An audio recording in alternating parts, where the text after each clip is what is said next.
Kim can join us shortly. So, Creed, we're going to go ahead and start. Yeah, he needs about 10 seconds. And I guess, Bob, we need to.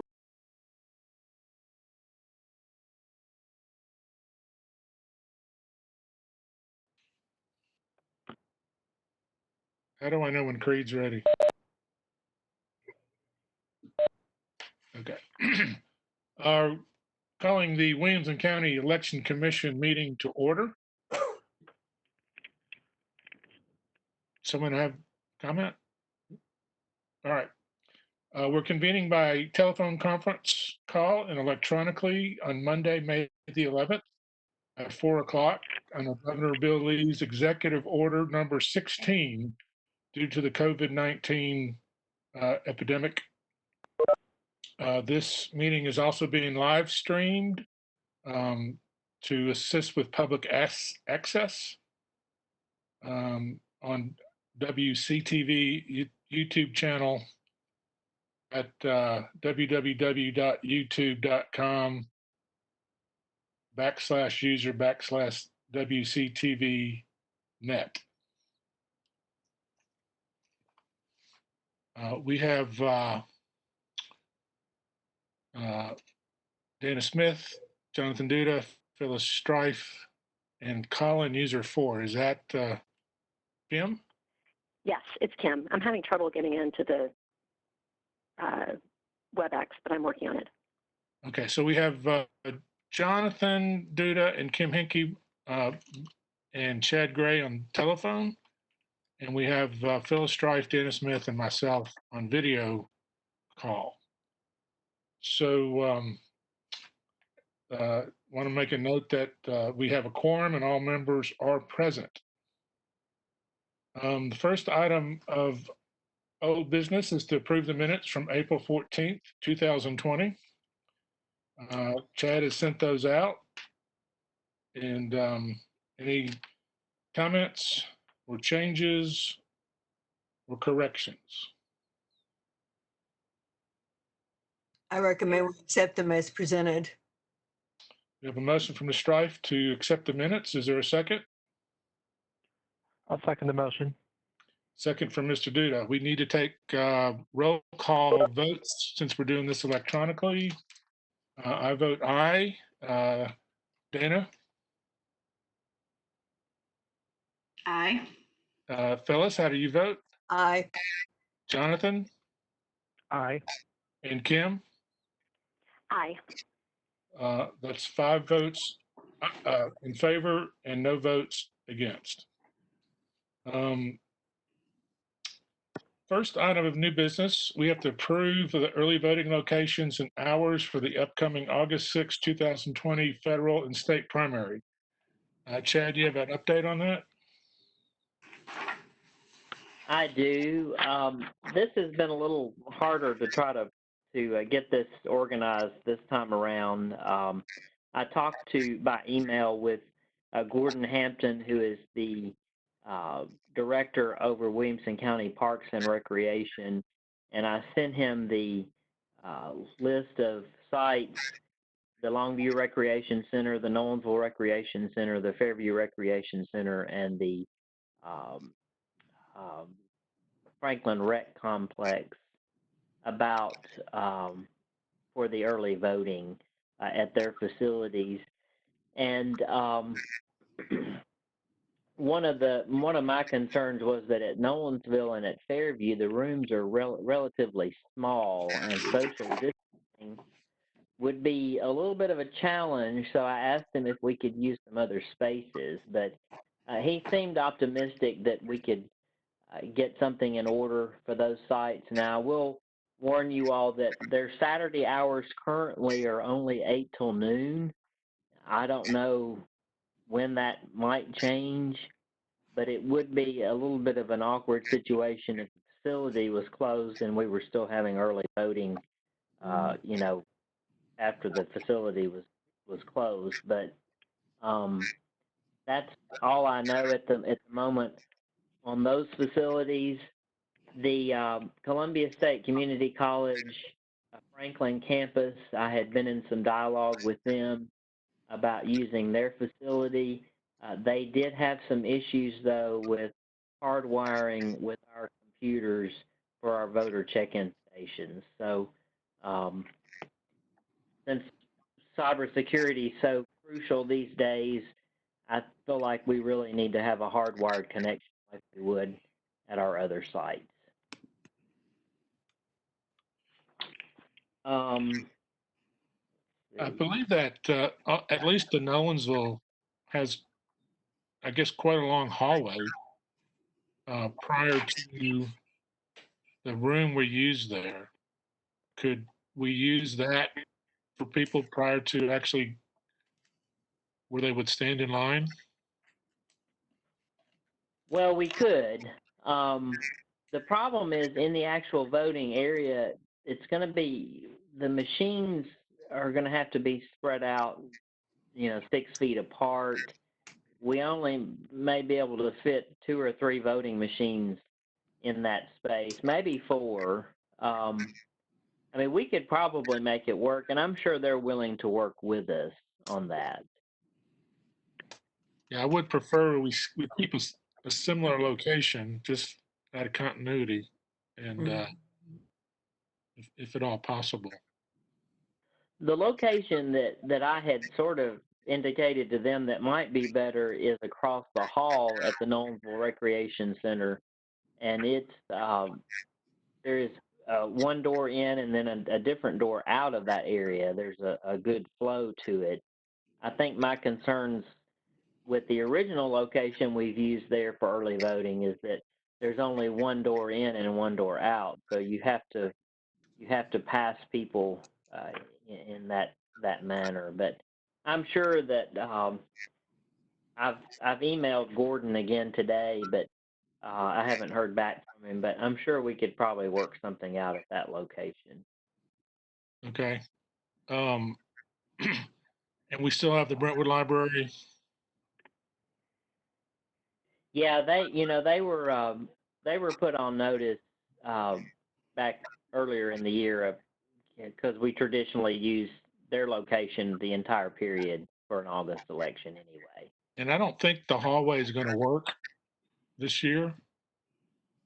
No, I don't think so either. And I'm pretty sure that we'll continue to get to use the meeting room. I'll double check that, but Okay. As what we did in the March primary, I think they're expecting that to be, or the anticipation for that to be again. So right now for early vote locations in August, we have Brentwood Library, obviously the main office, Nolensville, Fairview, and Longview. Is that correct? Right, and then the Franklin Rec Complex, they seem to be receptive to our idea of using that location. Now, I also mentioned that I've been going back and forth with the factory there on Franklin Road. They have not gotten back to me because they were going through their chain of command, so to speak, with their facility. So I know there's a lot of unknowns a little bit with this particular situation. If you all want to, we can just ask, you all can defer the decision on early voting. We're going to have to probably meet again next week for another reason that I'll enlighten you all on here shortly. Okay. That seems, I mean, we can go ahead and set the hours, but I guess we ought to wait. Sure. I guess we should wait on that and do it all at the same time. Whatever you all would like to do, I just want to make sure that we understand exactly what we'll be working with at some of these facilities in order to make all this work with social distancing and all that sort of thing. Okay. Well, I'll go ahead and defer that. Any other questions on that before we move on to the second item on the agenda? Nope. No. Hey, Robert, this is Kim. I just wanted to say to Chad, I like the idea in Fairview of having one entrance and one exit because that also helps with our flow with the ballot marking devices and then where they have to insert their ballot. Seems like it would help that as well as social distancing. Absolutely, I agree. And just for the record, Chad, we no longer have the perforated tab to remove, correct? That is correct. That provision in the law requiring a stubbed ballot for our particular voting system has been removed when the legislature was in session a few weeks back. That'll help, I think, the flow as well. Okay, second item of the new business is to approve Election Day vote center hours for the August 6th, 2020 federal and state primary. Traditionally, we've always done 7 to 7. I'll make a motion that we do 7 to 7. A motion I from second. Ms. Smith and second from Ms. Strife on having Election Day vote center hours open at 7 a.m., close at 7 p.m. Roll call vote. Mr. Duda, Aye. Ms. Hinkie, Aye. Ms. Strife, Aye. Ms. Smith, Aye. and I vote aye as well. Motion carries 5-0. Third item under new business is, Chad, you have a report on the COVID-19 response plan and preparation. All right, I'll go ahead and let you all know the Division of Elections, the Coordinator of Elections, submitted or sent out to all of us a preliminary plan on their part to plan for the COVID-19 response in relationship to elections and such. It was about a 60-page report, and they've asked us to adopt some of those policies and procedures around that sort of thing. So one of the items that I wanted to, I think I'm getting some feedback from someone. Could you Dana, all I think that's coming from you, Dana. Could you mute?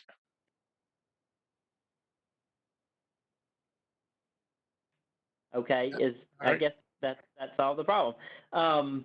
One of the things that is crucial, I think, for our operations going forward is the anticipation and expectation of a larger than normal absentee ballot process and request by many of our voters. So many of our voters are age 60 years of age and older, and that, generally speaking, can make up almost half of those ballots cast will be of that age group. So one of the things that we've decided to try to do to deal with the space needs around an absentee ballot processing area is I've talked to the sheriff and have secured some space in the historic courthouse in downtown Franklin for our absentee ballot operations center. If that's all right with you all, we've got our own key and it's a locked area. We can establish computer workstations.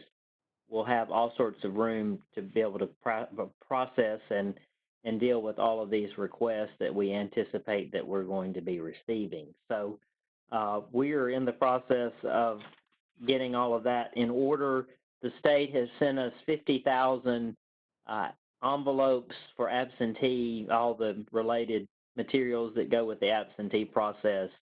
And to be quite honest, we just don't have room here in our building for all of that. So that's part of the plan for us. I'll try to get that in a written form going forward to address exactly how that will be handled as we get into the period before early voting starts, and really beginning next month is when we'll start getting lots of absentee requests when we get 45 to 50 days prior to election day.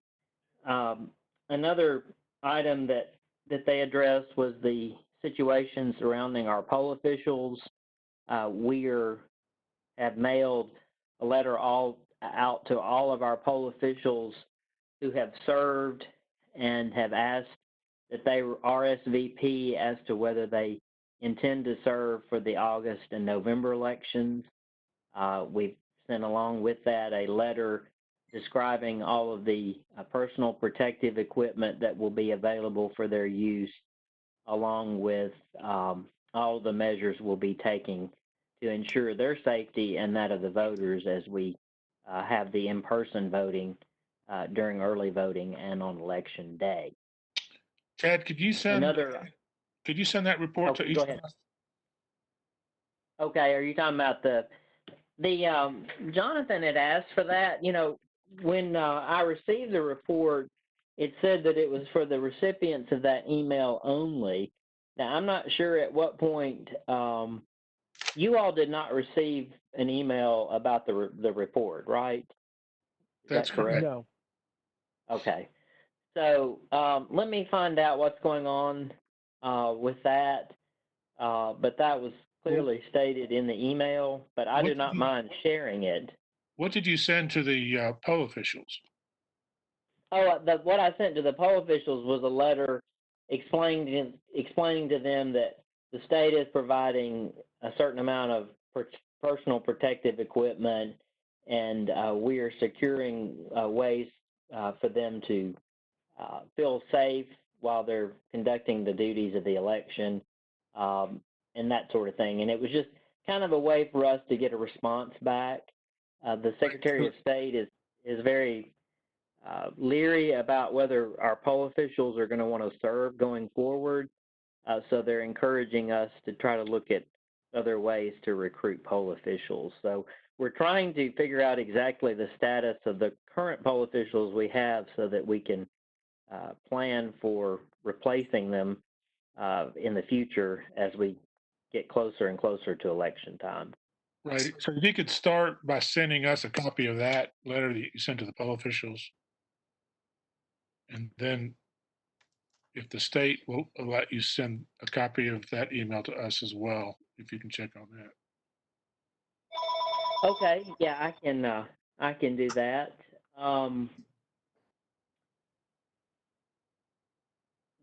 Let's see, I'm trying to think if there are any other issues that we've dealt with recently. Oh, there was one other thing. The state is providing funding through the CARES Act for each of the counties, and it's the formula they've come up with is based on the number of registered voters, and we would receive 50 cents for the August election and $1 for the November election. So $1.50 for each of our registered voters to determine the amount of funding we would receive from the CARES Act. Now, in our tabulations and trying to assemble all these facts and figures around how much things are going to cost, our bill was probably about 50 or 60,000 more than what that will pay for.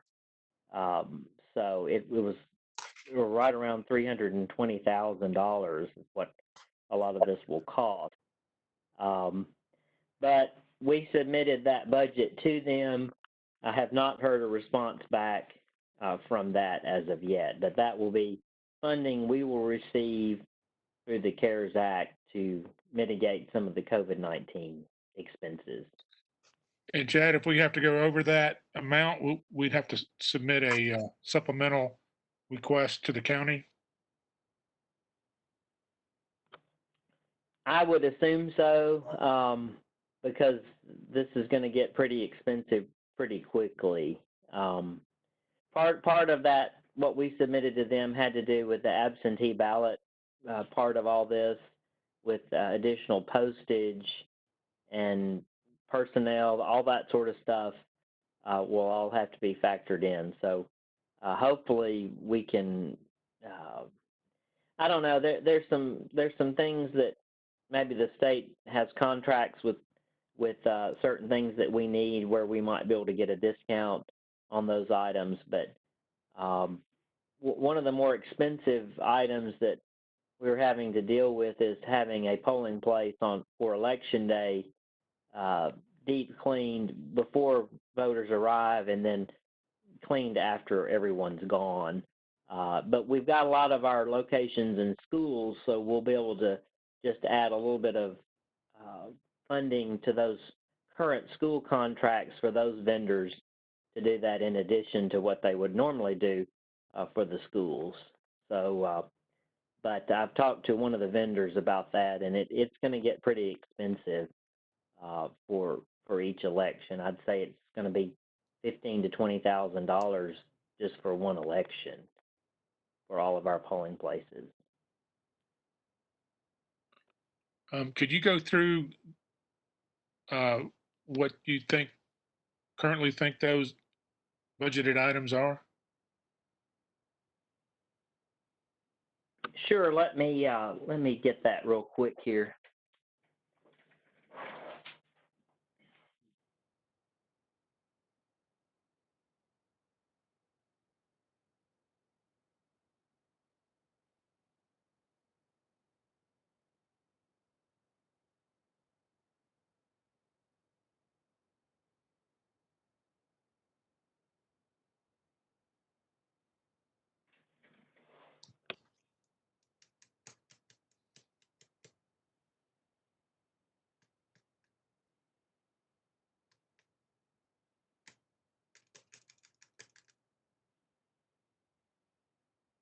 And while Chad's doing that, what day next week?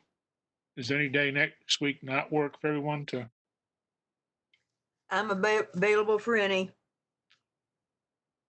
Dana? Any of them? All right, Jonathan?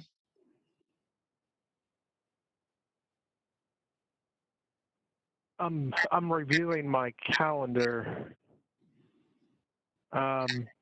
Tuesday or Thursday are less desirable than Monday, Wednesday, or Friday. Okay. Kim? I'm free any day. Okay. Well, we'll check with Chad when he's back on. Okay, I'm back. Did we want to talk about these figures first, or back to the part of the reason that I mentioned that we would need to convene next week is because the town of Nolensville, the citizens over there have gotten together this surrender of their mayor and aldermanic charter petition together. They are needing about 600 more signatures, and that will be, they'll have enough. They've had their public hearing as of last Friday, so they have met all the statutory requirements or intend to for us to set their election date with the August 6th election and to proceed with that. So that was part of my rationale for meeting next week anyway. And when do we need to lock the boxes? Well, generally we lock the boxes and appoint the poll officials in early June. Okay. So that's another thing. We may have to lock the boxes differently than we have before to organize all of the absentee ballots a little differently. And that's another thing that I'll try to pass along to you all as we go forward. For example, one of the items that Rutherford County is going to do with their UO CAVA email ballots that are sent out by email and then returned to us by postal mail, where those have to be duplicated. They suggested putting those in their own box. That way, when it's open, those can be dealt with by a segment of the counting board. To do a lot of things, I think the idea is to do a lot of things in advance with organizing the way the ballots are stored in their boxes before they're opened, and then that way, when they're open, we know exactly how many are supposed to be, for instance, in one box or another. So, but we can certainly discuss that as we go forward. The some of the items that we had categorized for the COVID-19 expenses for the state, we anticipate that we'll have additional paper ballots will cost $39,000. Absentee ballot processing personnel, almost $52,000. Additional counting board members, almost 76, a little over 7,750 thereabout. The Dominion voting tabulations, additional items related to that would be about 82,000, almost 83,000. Additional postage, 39,000. Office supplies, about 25,000, and 2 additional computers for that set up for the absentee ballot processing area. Some of the other items deal with the sanitization and that sort of thing. We didn't know if we wanted to buy sneeze guards for every election day poll, but we thought we should try to use those for early voting. If we use those for every computer station during early voting, that would be about a total of 15,000. We looked at some pens and styluses for signing and ballot marking while the voter's inside the polling place. That's going to be about 3,500. Social distance signage, we have not gotten a firm price on what that would cost. Additional personnel for early voting sites, if we had longer hours and overtime, would be about 25,000. Now this, keep in mind, this is for the rest of the year. Yeah. It's for both August and November. And then all of the personal protective items, mask, gloves, and sanitizer will be provided by the state. That's through Tennessee Emergency Management. Voting machine cleaning wipes will be about $300. Bleach wipes and other cleaners, a little over $4,000. The deep cleaning of the early voting site, if we were to have that done, it would be about $7,500. And then some of the early voting stuff can be reused, so to speak, for election day. But we had additional costs for the pens and styluses for signing and ballot marking in the polling place.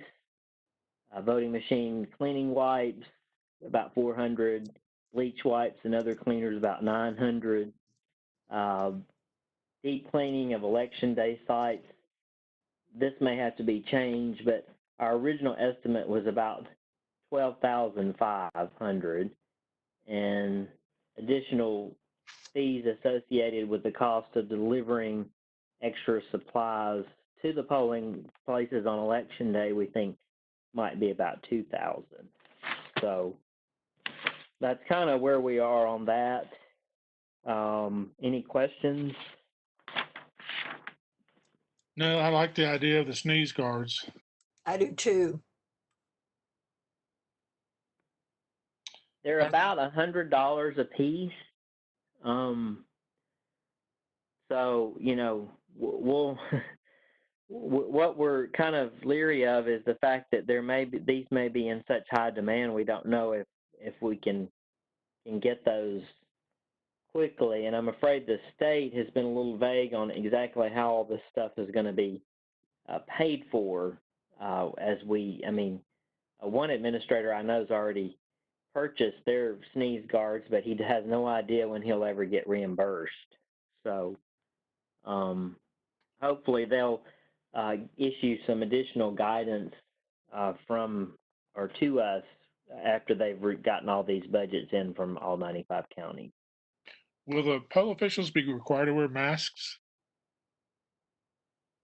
Well, really, they need to, because those are being provided for them, and so there shouldn't be any reason that they should not be wearing them.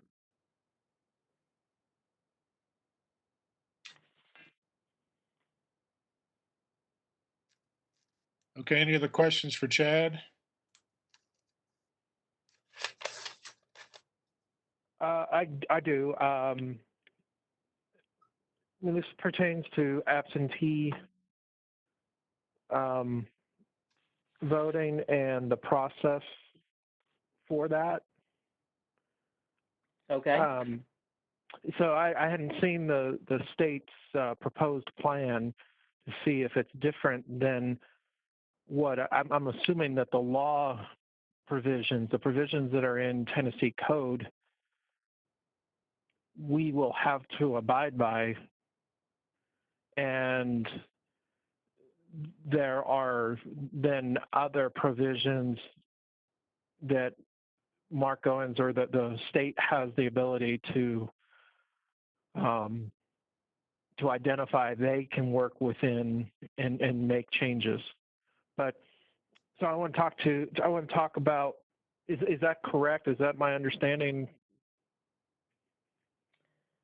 Well, I think the plan as the state drafted the plan that we received the other day is based on current laws. So all of the provisions relative to absentee voting Right. and things that they addressed in the plan are relative to current laws. So that and part of that was that we need to anticipate for a larger. They're actually asking us to anticipate that everyone 60 years of age and older that's Mhm. entitled to vote may request a by mail ballot this year. Yeah. So that's kind of what they were. That was kind of the direction they were pushing the administrators towards. Okay. So that's correct. We should be encouraging everybody because that qualification under state law is prescribed. 60 years or older, they're eligible to vote absentee if they chose. Period. No other qualifications required. For those that feel that they will not be able to participate because of their health and they are under the age of 60 or health concerns, my understanding looking at the law is that they would be required to provide a physician's statement with our county election commission stated by the physician's judgment that the voter is medically unable to vote in person, or they may state that they're concerned about their safety in this environment. But are we prepared to handle or address, if you will, a standard operating procedure? I would assume you don't often receive notices or this statement from physicians today or prior to March anyway. If you received if a voter came in who was 25 years old and said, I insist that I be granted the opportunity to vote absentee-wise, and here's a letter from somebody or that statement, what is our process for authenticating that, or what is our standard operating procedure if you were to receive that request today? Well, if a voter appears in our office or mails us a form that has been signed by a physician stating that they feel like that voter is not in a position to vote in person, then that voter would then in turn be added to the permanent medical list that we have, and they would be added to that permanently unless they ask to be removed from it later. And then they would receive an application for a ballot for each election, and they would need to sign that application and complete it properly and then return it to us, and then we would mail their ballot to them. Now, there are a couple of other statutory reasons that are allowed for voting by mail, which would include if someone had an illness or physical disability, or if they were the caretaker of someone with an illness or physical disability. Right. And then, so I think that may answer your question. I just want to make sure we have a clear standard operating procedure of how we would handle these, because am anticipating that that as we get closer to the election, and if we are bound by the law, we're not in a position to amend those conditions. We enforce, or we operate within the law. I just want us to be prepared for giving guidance to residents when there will certainly be, I think, a lot of confusion by residents. Family house beds, for instance, where a 61-year-old or so, anybody over 60 can just buy they automatically qualify. So in their mind, they can proceed with the absentee process, and they would. Best way to say it is that not knowing any better, they may advise somebody who's not over 60 that all they had to do was walk in and and apply for it. We just need to be clear about what those qualifications are and the processes that are in place in the law to provide for those, and what those mean is my general statement. Well, I would agree. The permanent medical voters, that's always been, I would say, by and large, a lot of those voters are older voters.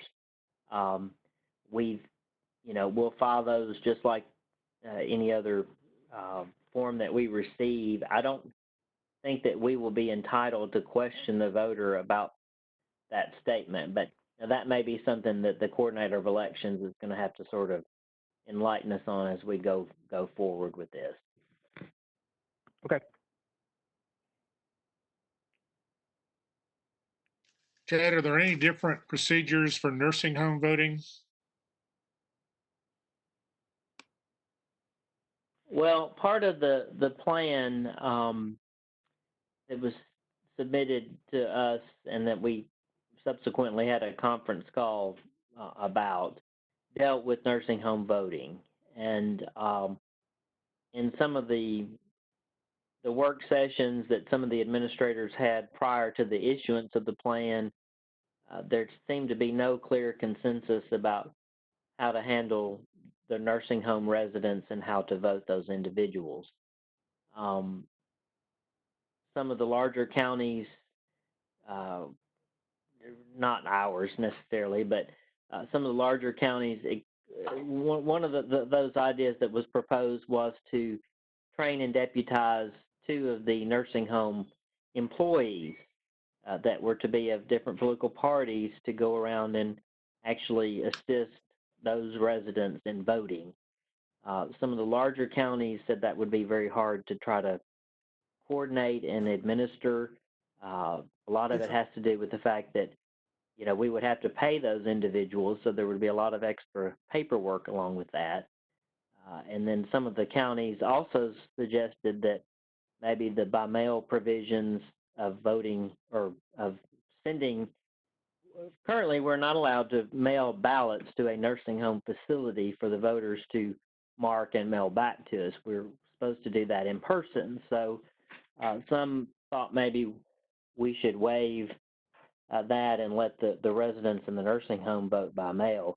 But ultimately, in the coordinator's plan, they decided that the best way to do it would be to deputize and train 2 of the nursing home employees to actually administer and help and assist those voters in voting at the designated time. So we would take all the supplies and everything that's needed for that process to the nursing home and leave it with them at that moment and wait for them to finish, and then we would retrieve the supplies and bring them back to the office.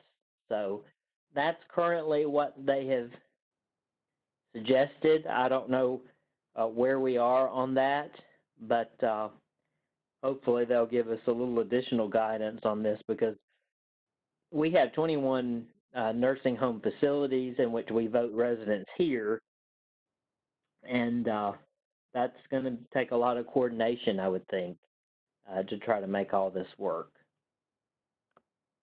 So that's obviously hasn't been finalized yet. I don't think so. That was in the draft of the plan, but that I don't know if that's completely set in stone as of yet.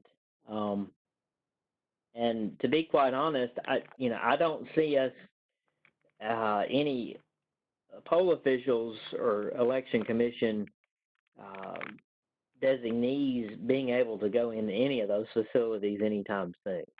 So. Mhm. Okay. Any other questions for Chad?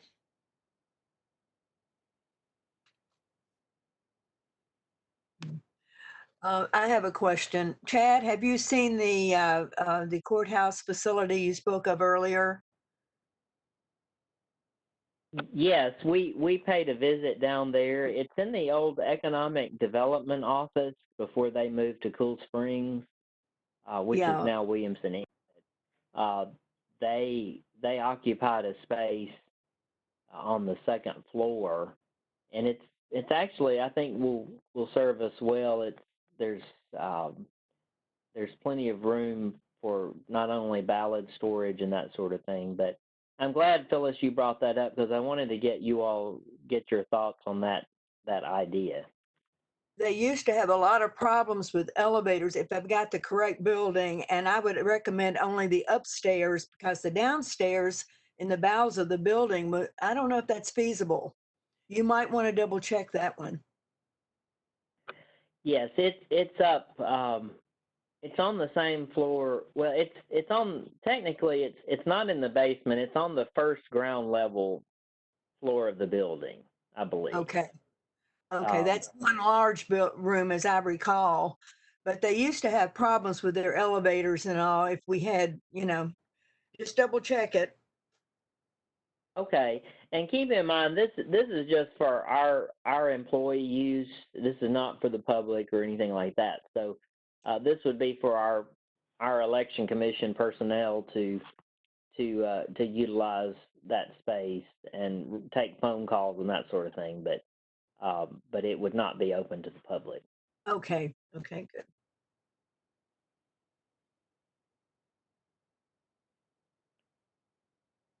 Okay, we need to establish the next meeting. And I think Wednesday, next week, what day is that? The 20th seems to work for everybody. Chad, does that work for you? Sure, that will work. Did 4 o'clock work for everyone? Okay. Is it the same procedure, Bob? Uh, yeah, Chad, unless you want to change it. No, I think this is good for now. I hate that we have to have that one and then have to do the appointment of the poll officials and locking the boxes. But we did not want to send that poll official notification out too soon, so we mailed them today to try to figure out what we're doing on that. We were trying to let some things calm down with reopening and all this sort of thing across the board. So. I will say the building, the mayor has allowed the building here to be open still by appointment, but it's open on Monday, Tuesdays, and Thursdays now. So they're going to gradually increase the number of days that they're open to the public here at the building. So, but hopefully in the next couple of weeks, we should know exactly what our poll officials are doing and we can kind of plan accordingly.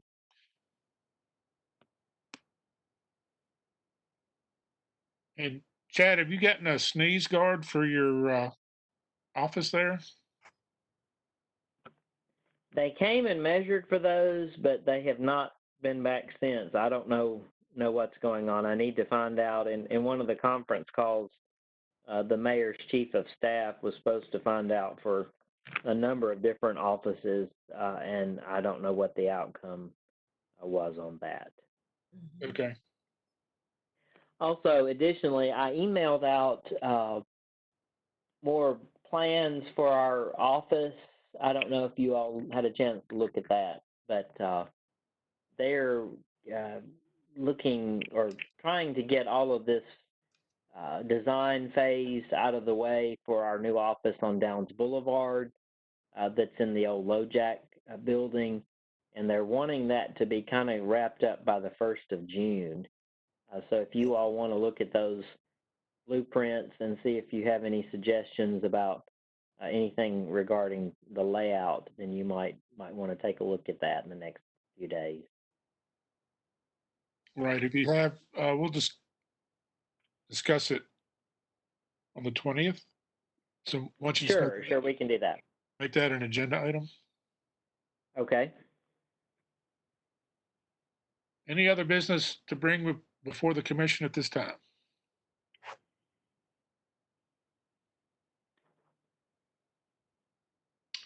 Okay, well, seeing none, the meeting's adjourned, and we'll re-adjourn Wednesday, the 20th at 4 o'clock. Thank you. Thank you, guys. Thank you all.